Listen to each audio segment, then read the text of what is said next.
Hi, my name's Jenny Granger, and this is one of the videos in the series of how to create a life you love. And as you can see, I'm very stressed out today. It's a tough old day as I lie here in the field in the long grass. Um, there may be two large dogs that land on me shortly, so be prepared for them. The sun is shining. It's a glorious May day in mid-May here in County Down, and it's really beautiful.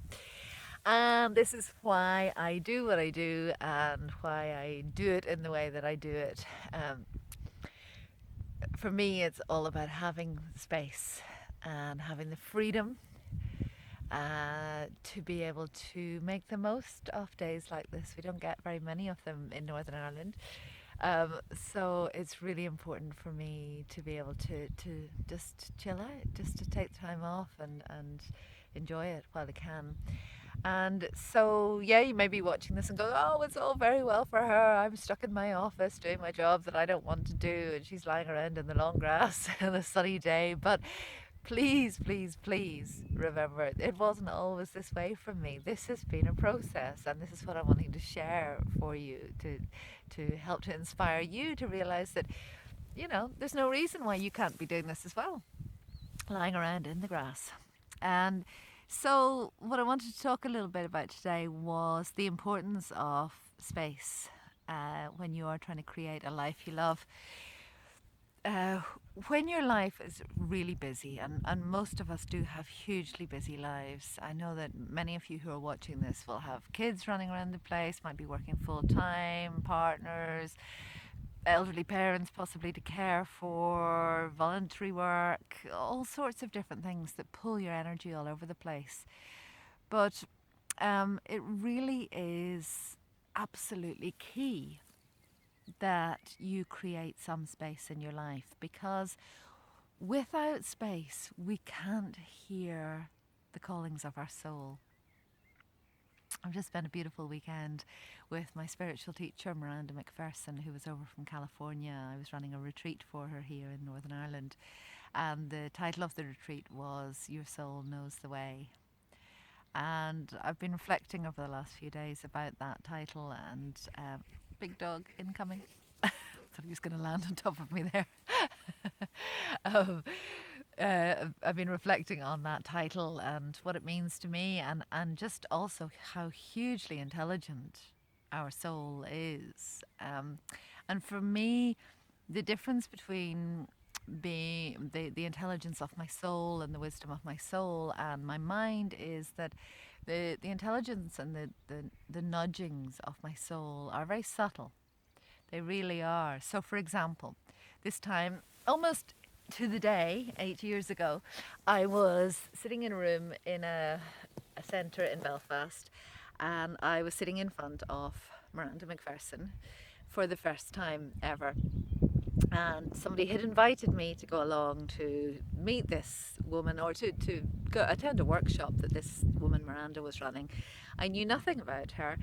I didn't know anything about what to expect, but I was kind of curious, and something in my soul nudged me to go. So I went, and I remember vividly sitting there all day thinking, oh my God, I want some of what she's got. She seems so peaceful and so graceful and so gentle and incredibly, incredibly wise. And I really wanted some of that. I wanted to feel that way for myself. So my soul was nudging me there to do more work with Miranda, which I did. I committed to that, and she came back over to Northern Ireland the following year, and I attended her workshop that year. And then a few months after that, the lady who was running the workshops for Miranda over in Belfast approached me and said, look, I'm not going to be doing this anymore, but I know that you're very dedicated to Miranda's work. Would you like to get involved with organising and take over these workshops and retreats? So my soul said yes. I didn't really know what I was getting myself into in hindsight. The first couple were a bit scary, but I did it, and ever since then I've been listening to my soul. And what's arisen out of all that is that this week Miranda has asked me to become her European tour manager. and to organise. She gives a retreat in Holland, Ireland, and London every spring when she's over. So she's asked me to come on board and to work alongside her and to run those 3 retreats now in 3 different countries. So it's pretty cool, um, and and I'm just amazed by it all. I'm just fascinated by how that has all evolved. But what I do know for sure is that it's happened and it's evolved because I've listened, because I've made space in my life. It started off as just a little bit of space to meditate every day, and that helped. And then it went on to cutting or chucking in my full-time job because I needed more space. And then it evolved into leaving a relationship, which gave me even more space.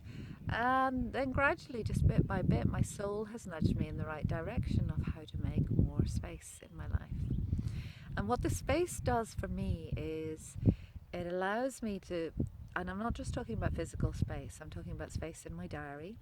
I'm talking about space in our home, in our living environment. So, decluttered, streamlined, order, organization.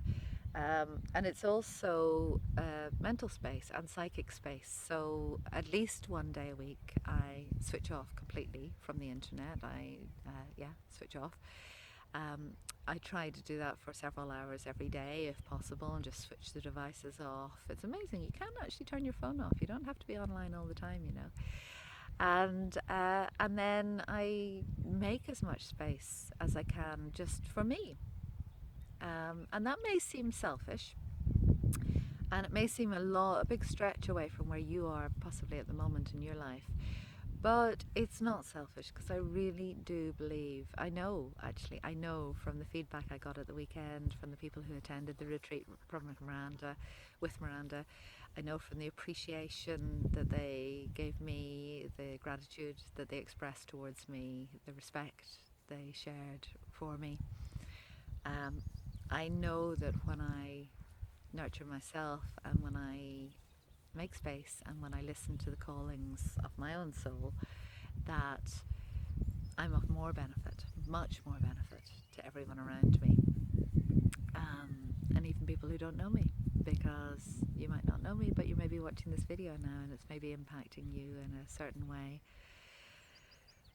So the idea of creating space and creating you time in your life is not about being selfish. It's about being positively selfish so that you can top up your tank. You can fill yourself up, or you can allow spirit or God or the universe or whatever your term is for whatever it is that created all this, because it certainly wasn't me or you, just to connect with that and to listen to the whispers of your soul, because those whispers can be really subtle, and if you don't listen to them, if you don't have the space and the peace to listen to them, then they start getting a bit louder.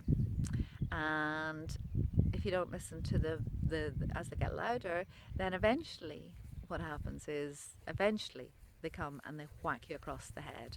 I've had that several times in the form of maybe illness sneaking up, because I haven't been listening to myself, or stress coming in and really impacting my body. I've had it in terms of my daughter getting hit by a car when she was 9, which was, I feel, as a result of me not listening to my soul's calling to leave my job at the time, which had been going on for several years. This soul nudge: leave your job, leave the job, leave the job. And I wasn't listening to it, but it took my beloved Georgia to be knocked down by a car for me to sit in the hospital that night and go, okay, do you know what? Nothing is more important to me than her and being with her. So sometimes the whispers will get louder and louder and louder, and eventually bang.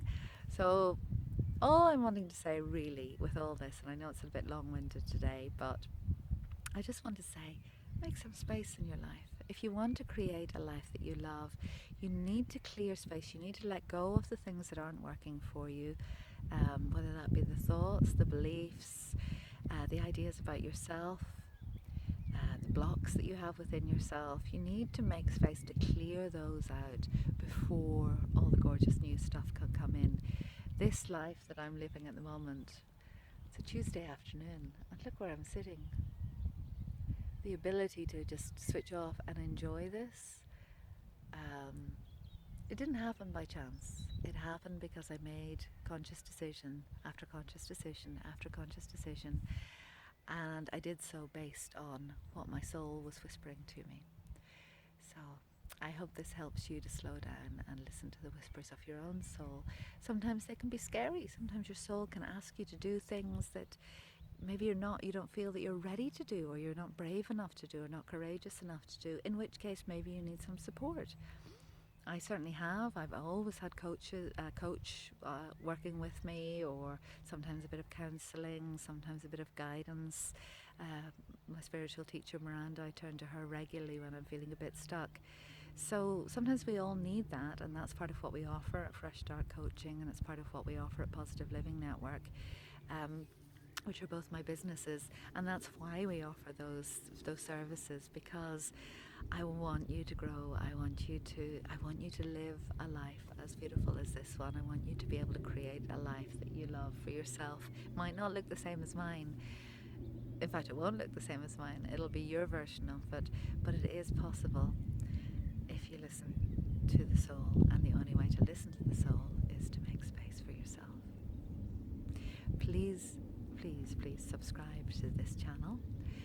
It's the way that I have of keeping in touch with you and sharing with you and letting you know when I've posted something new up. And I'll be in touch very soon.